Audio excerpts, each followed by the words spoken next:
Baik, lelaki yang ditahan kerana disyaki memukul isterinya sehingga keguguran di Sungai Petani didapati mempunyai 4 rekod jenayah termasuk kes mencederakan beberapa isteri lain serta teman wanitanya. Ketua Polis Kedah Dato' Azli Abu Shah berkata suspek turut mempunyai rekod berkaitan ugutan jenayah dan menyembunyikan kelahiran. Bagaimanapun, Azli berkata ia tidak termasuk kes di Johor Bahru. Menyembunyikan kelahiran tahun 2000, dituduh tahun bulan 3 tahun lepas, bulan 8. 3 bulan 8, 2025, bicara 22 hingga 23, bulan 6. 323, mencederakan dan ugutan jenayah, bulan 9, this year.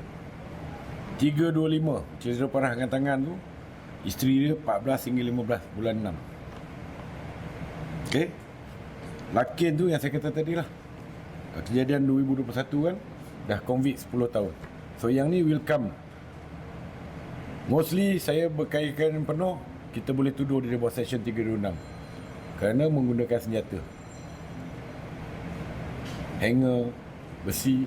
Beliau berkata demikian pada sidang media di Ibu Pejabat Polis Kontingen Kedah hari ini.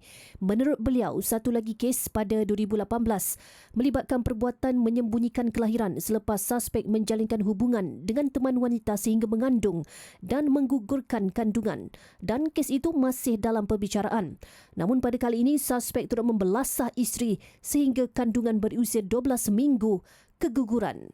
Kalau dia kata dia ada tanam janin, at the first place, gist dia adalah kita kena minta dia tunjuk. Kalau betul ada, then kita akan buka satu kertas siasatan lagi. Beliau berkata suspek dipercayai telah berkahwin sebanyak 9 kali dan ketika ini mempunyai 3 isteri serta 11 anak.